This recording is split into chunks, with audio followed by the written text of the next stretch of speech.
ನಾನು ನೀನು ಮರೆತು ಹೋಗದ ಹಾಗೆ ಆತನ ಸನ್ನಿಧಾನದಲ್ಲಿ ಪ್ರತಿದಿನ ಬರುವಂತ ಮಗನು ಬರಬೇಕು.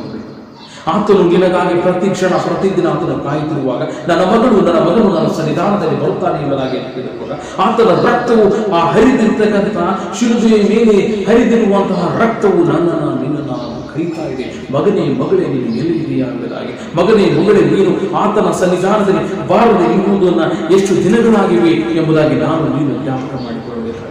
ಆತನು ಕೈ ಚಾಚಿ ಕರೆಯುತ್ತಿರುವಾಗ, ಆತನು ಕಾಯುತ್ತಿರುವಾಗ ನಾನು ನೀನು ನನ್ನ ಕೆಲಸದಲ್ಲಿ ಬಿಸಿಯಾಗಿದ್ದೇನೆ. ನನ್ನ ಕೆಲಸ ಒಂದು ಬಿಜಿ ಶೆಡ್ಯೂಲ್ನಲ್ಲಿ ಬಿಸಿಯಾಗಿದ್ದೇನೆ. ನಾನು ಆತನ ಸನ್ನಿಧಾನದಲ್ಲಿ ಬಾರದೆ ನನ್ನ ಕೆಲಸಗಳಲ್ಲಿ ನಾನು ಹೋಗ್ತಾ ಇದ್ದೇನೆ ಎಂಬುದಾಗಿ ಯೋಚನೆ ಮಾಡಬೇಕಾಗ್ತದೆ.